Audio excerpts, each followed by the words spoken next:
So I think that we are going to go ahead and get started. Once again, welcome. This is our introduction to Zoom session here. For those of you who don't know me or haven't seen my face, my name is Stephanie Manley. I am the educational technology trainer for the district. As we get started, I also want to mention too that we will be recording this presentation. So if you want to go back to it, you're welcome to do that. Or if there's a colleague who wasn't able to make it today, we will have that recording posted for you. So this introduction to Zoom session is really to help you. I know that in your training probably last week, it was mentioned to you that the main goal is for you to connect students and teachers together. And the way that we do that virtually is via Zoom. So we wanted to be sure that you had the tools and the basic foundation of using Zoom where you felt comfortable in being able to do that effectively. So I know that many of you have already used Zoom probably in your personal lives and connecting with family and friends. So some of the stuff that we cover might be things that you are already aware of, but hopefully we'll delve a little bit deeper for you today so that way you know what you're expected in the classroom to be doing, and then too, what your students are going to be doing as well, so that if you need to assist them, you are able to do that. Okay. So with that said, our agenda is as follows. We are first going to be talking about accessing Zoom and logging in, because with the Glenbrooks, there's a specific way that you are going to want to do that. We're going to cover the basics and kind of how to navigate through Zoom. Then we're going to talk specifically more in depth about participating in a meeting and some of the tools and features that are available to you there. And then last but not least is we will hopefully have time for some Q&A and a discussion. I know that many of you have already been in classrooms for a week at this point, so you may have some scenarios or things that you want to ask pertaining to using Zoom in the classroom. Other last thing I'll quickly mention before we get into it is, as you all know, our students have been using Zoom for well over a month now. So at any point, if you're in a classroom and if you need assistance, please feel free to reach out and ask those students. Our students are usually very helpful. In fact, yesterday I was working with an IA and there was a student that happened to be in the class and the student was able to help. So feel free to talk with them, and they're usually always willing to lend a helping hand. All right. So a couple things before we begin is we do have the chat going, as Ryan had mentioned. So if you scroll down to the bottom of your toolbar, you should see a chat button. And if you click on that chat button, please feel free as we're going through this presentation to ask your questions there. That way we can kind of keep the flow of the session going. Lisa Sly is going to be moderating that along with Ryan. So they may stop me and have me answer a specific question. Or if they know that it's coming up, they may either just respond to you directly in the chat and wait. Like I said, at the very end, we will have time for you to unmute yourself and ask your questions. The second thing is I may have you use some icons in this session. So if you click on in your toolbar at the very bottom, you should see participants. And if you click there, you're going to see that you probably have some yes icons, no icons, go slower, go faster. So I may ask you a couple questions so that you get the hang of how to use that. If you could please stay muted during this session until the Q&A, that would also be helpful. We just have a number of people in the session and we don't want to get that feedback. And last but not least is if you wouldn't mind leaving your audio on if possible, that would be great. That way it will help us connect with you a little bit better and see all your smiling faces. Your video on, not your audio on. Your video on, I'm sorry. Like I said, didn't get a lot of sleep last night. Okay, so with that said, we're gonna go ahead and get started. So the first thing is accessing Zoom. And what you'll find with Zoom is that there's a lot of different ways to do the same thing. And we are trying to kind of recommend one way so that it is the most consistent experience for you. So when it comes to accessing Zoom, we recommend that if you are in any of your Google Apps tools, how did we get the poll going here? I don't know. If you are in any of your Google Apps tools, so this could be Gmail, this could be Google Drive, this could be any of those tools, you're gonna see this apps launcher that looks like, I say it looks like a waffle because I like my breakfast foods. Looks like a waffle up there, and if you click on that and scroll down, you're gonna have to use this scroll bar on the side here. You're gonna see Zoom at the very bottom. So if you click on Zoom, it's gonna take you directly to this URL right here. which is this https://225.zoom.us. So you don't necessarily need to know this address. This is the same process for getting you to that. But if you prefer to go to the address, you're welcome to do that as well. Now I have to use screenshots in our presentation because since I'm in Zoom with you doing this session, I can't show you the Zoom tool. So that's why you're seeing these screenshots as opposed to me doing it live. So once you click on that Zoom app from the apps launcher, you're gonna have the option here to sign in, okay? And once you click on sign in, you're gonna wanna choose the option to sign in with SSO. So this is really important that anytime you see the sign in with SSO option, you're going to select that option, okay? You're not necessarily gonna see it every time because you might have already been signed in from a previous session, and that's okay. But whenever you see it, you wanna make sure that you use it. One of the things, and Ryan, I know you were mentioning this to us earlier, so please feel free to step in, is one of the things we noticed from last week in IAs using Zoom is if they were struggling to access a teacher Zoom meeting, most likely it was because they were not signed in with SSO. So we kind of are recommending to IAs, it's every day, it's the first thing that you just go in and check. Go to that apps launcher, click on Zoom, and be sure that you're signed in.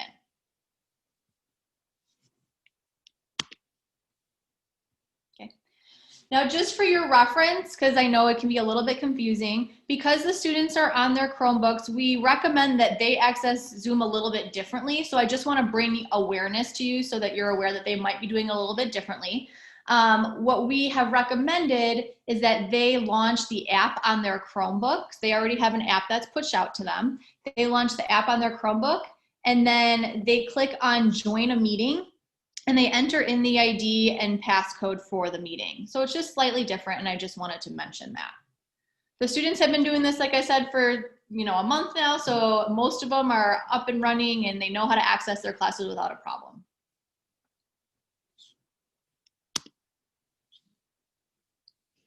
So now that you're logged in, the next thing is you're gonna wanna access a classroom meeting, and most likely your teacher is going to share a link with you. And then they're also probably gonna share that meeting ID or passcode. So in most cases, you should be able to click on the link and get into the class. We have had some situations in which that link isn't working. It doesn't happen frequently, but it does happen every once in a while. So if that's the case, if you click on the link and you're not able to get into that class, go ahead and click on join meeting and then just type in that meeting ID and passcode. And that should get you into the meeting. So before we move on, are there any questions with regard to signing in or accessing a meeting? I'm Not in the chat right now. Not seeing anything in the chat coming through. Okay. Feel free to unmute yourself and ask while we have a moment. I have one question. Absolutely. So this is the initial, when you walk into the room and you have to get at the technology, you do this before any audio visual hookup, correct? Correct. Okay.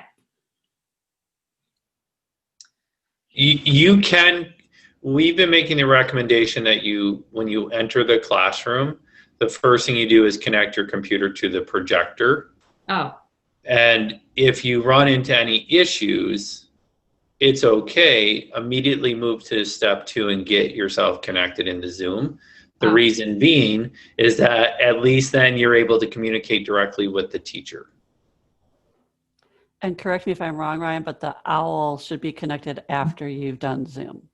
Correct. That's step 3. That's the piece that's definitely after you're in the Zoom. So Correct. That might be a thing that people have heard. So step 1 is you entered the room, get yourself nice and set up, and you're going to move and get your projector connected. Step 2 is launch Zoom. And step 3, if your teacher says, yes, I want to use the OWL, is connect the OWL in.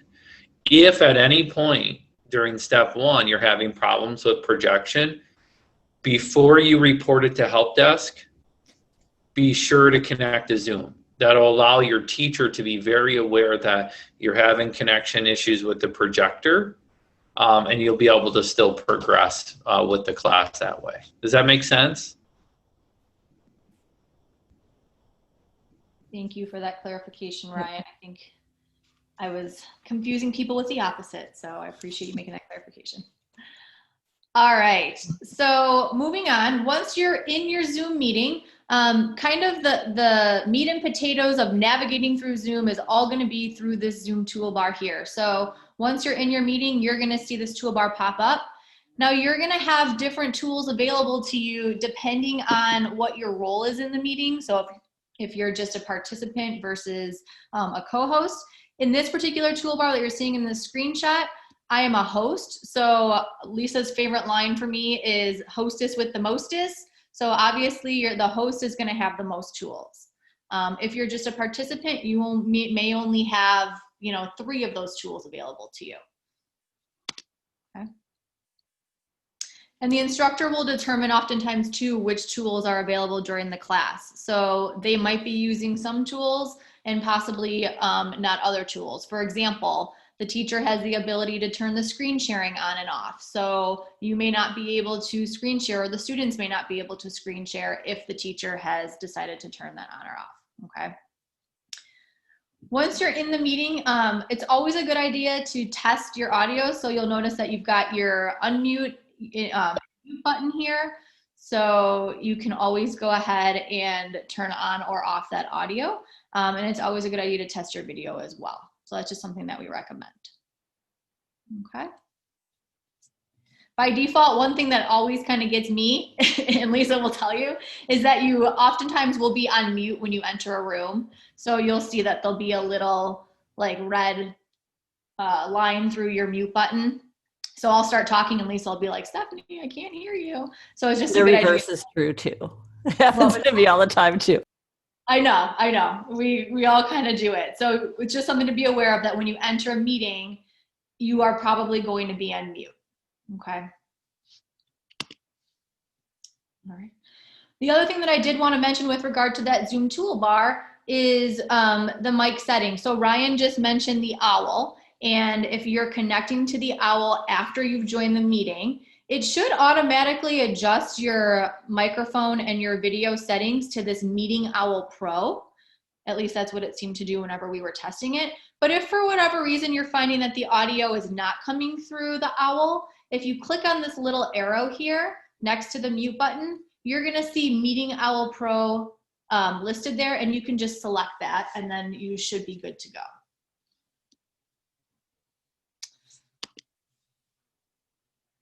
Same thing with the camera. If you have the owl plugged in, you can go ahead and click on that little arrow next to start video. And in this particular screenshot, I don't have that Owl Meeting Pro here, but you will see it listed next to there, okay? So next we're moving on to participating in a Zoom meeting. So before we do that, I will stop again just to be sure we don't have any questions on some of the basics of that toolbar. I'll go back here just for reference, and then we'll move on to the participating. I just don't want to move too fast. No questions? We're good? I think we're good. All right. So when we talk about participating in a Zoom meeting, teachers may have you participating in different ways. So we're going to kind of go through all the basics of what you might see. Mostly this is also good for you to see because they're going to have students participating in their meeting. So for those students that are in class with you, you'll at least have the terminology and be aware of how students are being expected to participate in classes. So once again, it might not necessarily be something that you are doing, but you might have students in your classroom that are doing some of these different features. First thing is, we kind of talked through this already when Ryan jumped in, but if you're an early arriver, anyone who arrives early into the Zoom class will receive a message that the Zoom is waiting for the host to start the meeting, so you will be put in that waiting room. Oftentimes the teacher may have you enter the Zoom meeting first just so that they can talk with you, be sure that you're set up before they have students enter the room. So it's kind of a nice prep time for you. And we always say that when you're in the meeting room, it's a great time to get prepared for class. So connecting to the projector, once again, wait until you're in the Zoom meeting to connect the owl. So don't do that while you're in the waiting room, but a good time to kind of get ready for class. With regard to the participation tools, we're going to be talking about how to share your screen. A lot of times students are asked to share the screen. We're going to be talking about some of that icon interaction as well. So I'll actually have you click on some of those icons. The chats, it looks like some of you are already using, so that's great. We're also going to put you in a breakout room. So this is a common feature that is used in Zoom meetings where teachers will push students out to little separate rooms, or maybe you only have 4 or 5 students in that particular room and then the teacher bounces around. We're going to try that today just so that you can experience what that's like as a student. There's also a built-in polls feature where I can ask a poll and get your feedback. So we are going to take a look at that, and then I'll show you the whiteboard too. So when it comes to screen sharing, let me move my toolbar here, give me 1 second. When it comes to sharing your screen, at the very bottom here, you're gonna see that share screen button. And if the teacher has it enabled for you, then you're gonna have this little pop-up where you can select what you wanna share. So the features that are available in this screen are kind of device dependent, so you may not necessarily have all of them depending on what device, but most of the time you're going to be sharing just kind of your entire screen here. So all I have to do is click on the screen that I want to share and then click the share button, and now my screen is going to be shared to everybody else in that Zoom meeting. So this is oftentimes what teachers are doing when they're presenting. They may have students share their screens if they're doing a presentation and the student's actually presenting. They may ask the students to share their screens. Students will oftentimes use this feature as well in breakout rooms. So if they're working collaboratively in groups, they may be sharing their screen to share whatever they're working on with their other group members.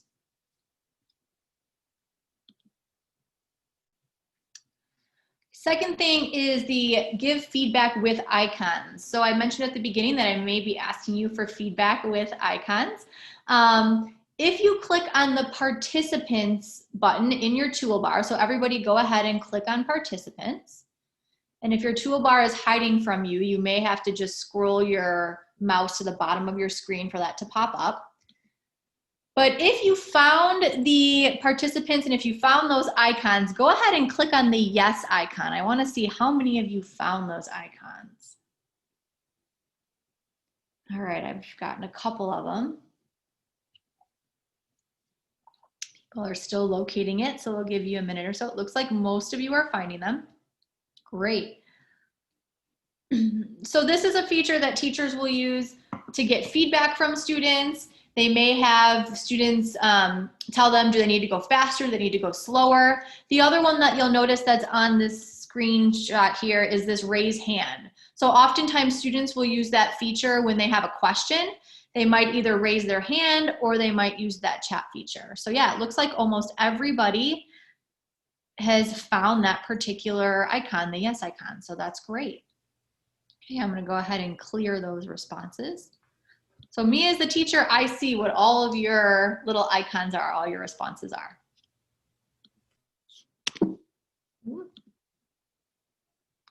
The next thing it looks like many of you have found, because I'm seeing lots of stuff coming through in the chat that Lisa and Ryan are moderating, is that chat button right there. So that just sits in your toolbar.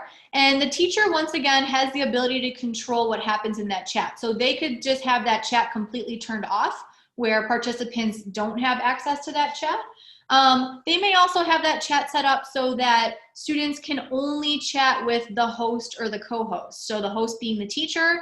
In some cases, the teacher may make you the co-host. So that way students can type questions to you, but they're not seeing the questions or their, what they're typing amongst each other.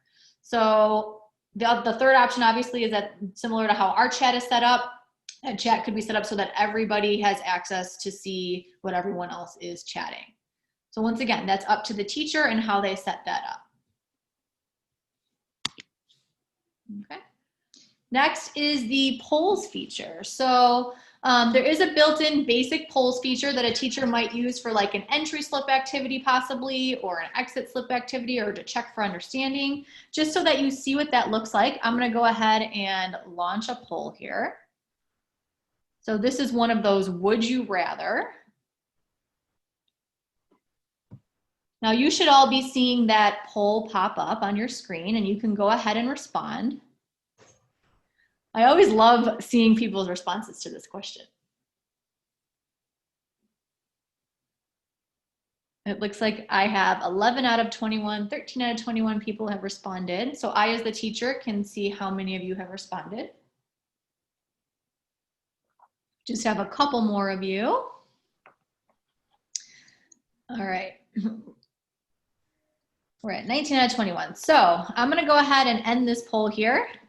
And then I'm going to share my results with you, the class. So it looks like, would you rather, it looks like have a personal chef waiting for you at the end of the day is the winner. And I think that I would probably agree.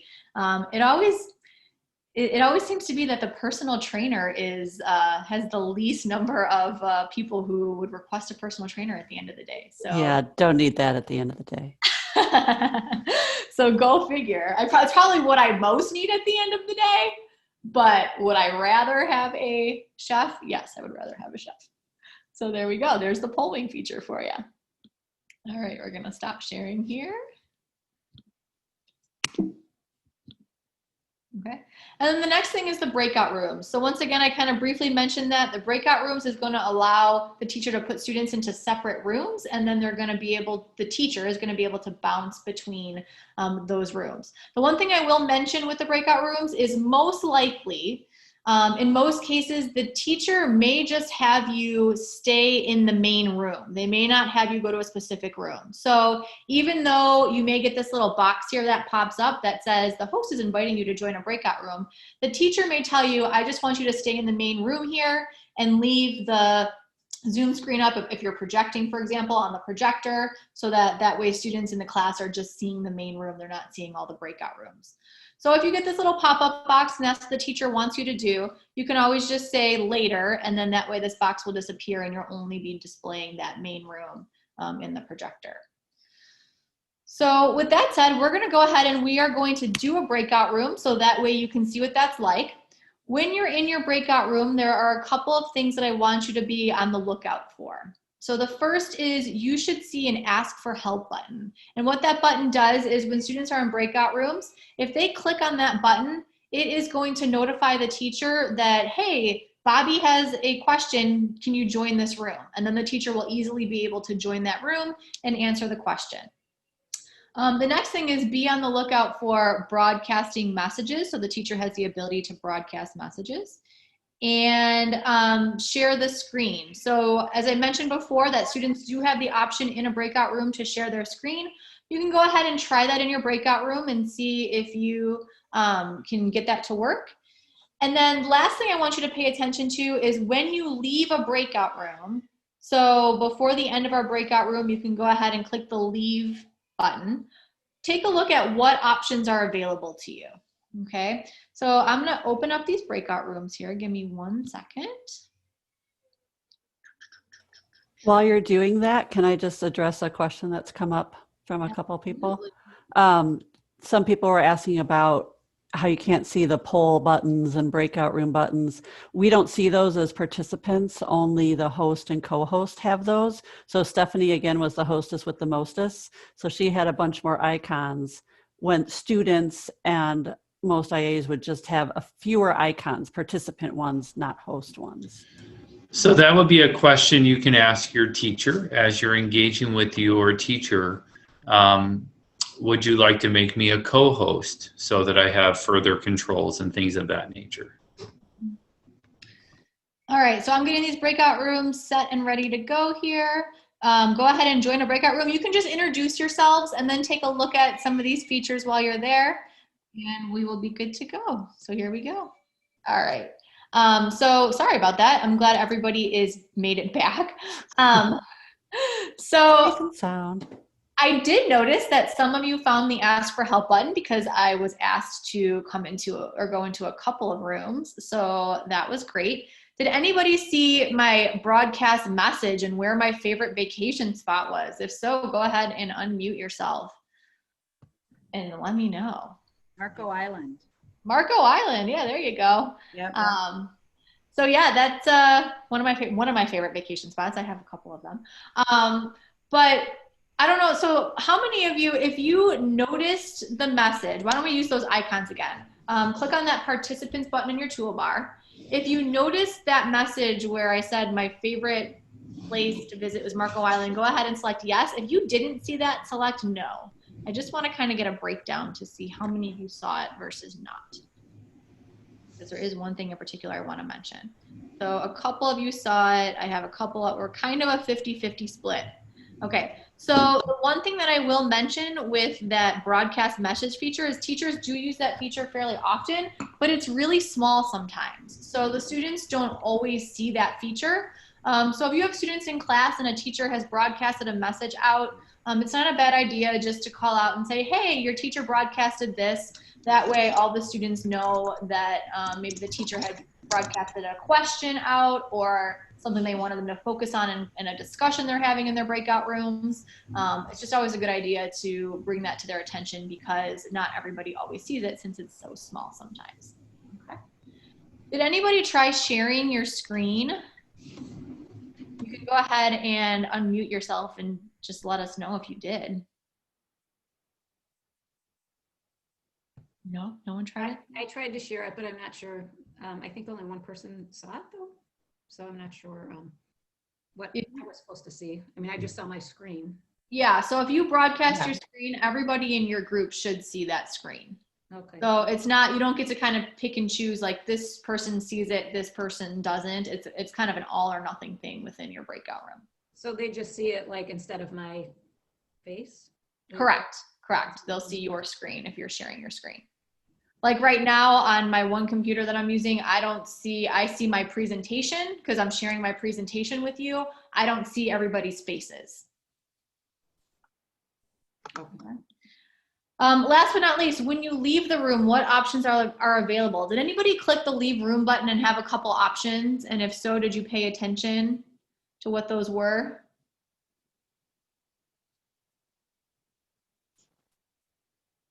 I don't think that I had options. I don't remember. Okay, yeah, no problem. So sometimes the teacher will automatically pull students back where they don't really have an option. They're just automatically brought back to the main room.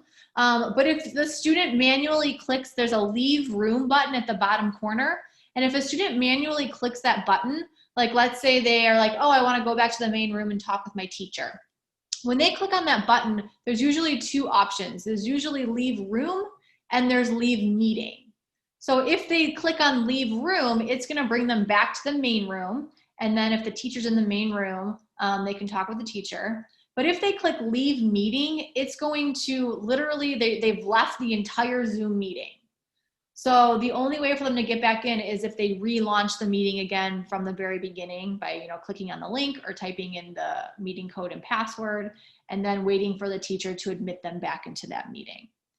So it's something just for you to be aware of if a student accidentally, I've seen it happen numerous times, if a student accidentally leaves the meeting, they may have to wait for the teacher to let them back in. It's also good for you as you're acting as that connector between the student and the teacher. Maybe you let the teacher know, hey, so-and-so accidentally left the meeting. Can you please let them back in again? Okay. Any other questions on breakout rooms? I know we spent a little bit of time there. So question then, in that scenario, do we just chat the teacher or is everyone going to see our chat? You can directly message the teacher. Like on your phone or right here on this? You can do it within Zoom. So if you click on chat, Got it. Where it says, I think you have the option of like to everyone, or you can select a Oh, specific okay. person. So you could just message directly to the teacher. Got it. And then that way they'll get that. Or if you have their, if for whatever reason, depending on the scenario of what's happening in class at that time, if you have their phone number, you need to text them, by all means, go ahead and text them. Whatever's easiest for you. But sometimes teachers don't always, like, especially if they're bouncing between breakout rooms, they don't always see that a student is waiting in the waiting room because they've accidentally removed themselves. So sometimes you just have to let the teacher know. Can I address a quick question, which I'm fumbling with the Chromebook because I'm a Mac guy. Mm-hmm. And I just asked, and I actually thought I deleted it, but it's sent. If I own a Mac, can I use it instead of the Chromebook? And Ryan said yes. So that's true. I can return the Chromebook. You can do it, but here's the one thing I would say on that. You're here to, one, support the teacher and get them connected, but you also have students in the classroom that will need support. So getting familiar with the tool that the students are using would really behoove you, as opposed to using something that the majority of students will not be functioning with.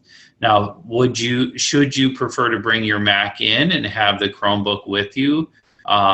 That's okay to have two devices at your fingertips if you want to connect in the Mac.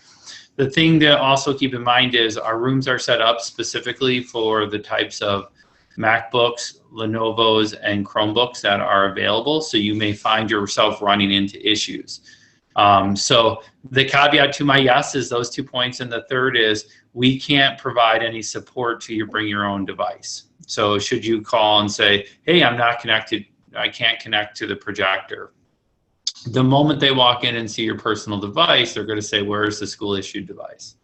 Okay. So while I'm saying yes, should you want to have a secondary device, from the standpoint of the role, we would really like you to support it. I was a Mac user, and just to throw this out, our former director of technology said, I bet you can't survive more than 30 days on the Pixelbook.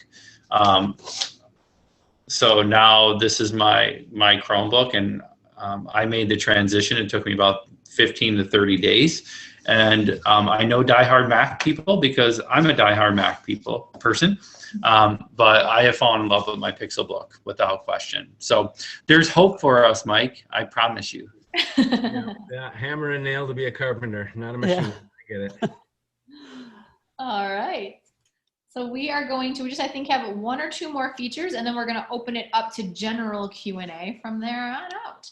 So last but not least, I think, is the whiteboard feature. So Zoom does have a built-in whiteboard feature.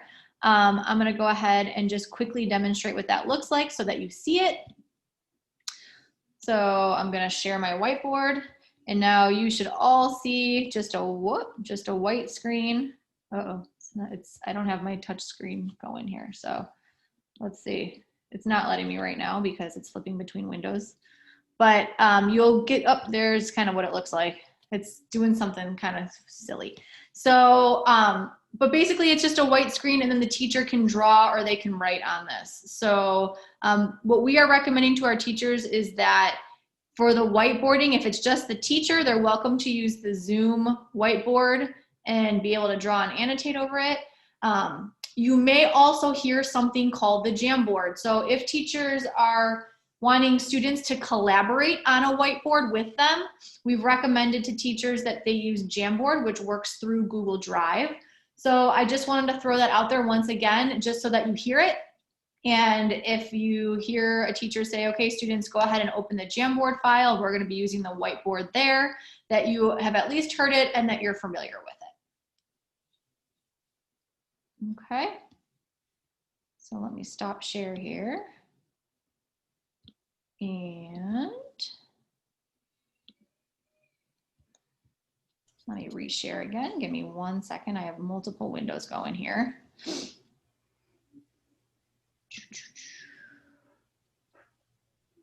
Share screen.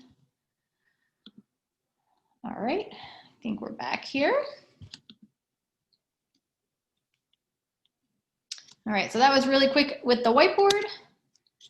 And we have kind of talked about this throughout our presentation, but there are some situations in which the teacher may make you the co-host of a meeting. So you will have some additional features available to you, some of the same features that the host has. This is also really good for if, for example, a teacher gets accidentally removed or their internet drops or something along those lines. By default, it will make you the host of that meeting. So just something to be aware of, nothing in particular, nothing special that you have to do other than you may have to, if the teacher gets back in the meeting, you may just have to readmit the teacher back into the meeting. So a little box will pop up that says, you know, Mrs. Sly is in the waiting room, and you just have to click that admit button to let that teacher back in. Lisa, Ryan, anything else I've missed with regard to some of the co-host stuff that I know we talked about a little earlier? I don't think so. I think as we were preparing, we were just thinking about what you were just talking about and emphasizing that the main reason you would be a co-host would be to be the backup in case the teacher lost that connection. So being aware of the participants screen and being able to admit somebody in would be, it'll just pop up, admit would be the key to letting them in there. That's the main reason you would be a co-host. And I think I think this is a good place to remind you that we're showing you kind of, I know Lisa and I provided the fire hose experience to you, and this is a little bit more like drinking from a hose instead of a fire hose. But understand that all of our teachers use Zoom. The basics that you're getting, or just your personal experiences, are probably what almost every one of our teachers uses.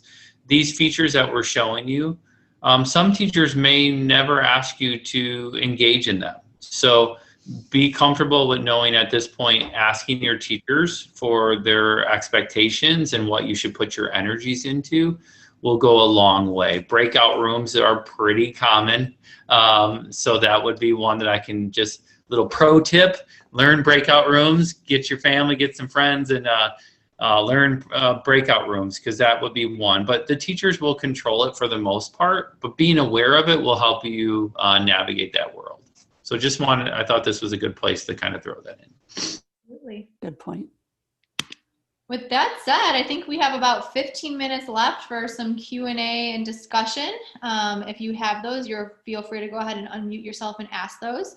Before we do that, I do want to mention that Lisa, myself, and Ryan, we all have office hours to assist you. So I've already worked with a number of IAs this past week. Our links to our office hours are in this presentation. So Lisa, if you don't mind popping this presentation into the chat so people can access, that would be great.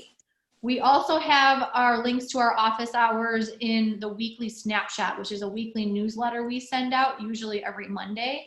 So you can always go to our snapshot emails and access our office hours that way as well.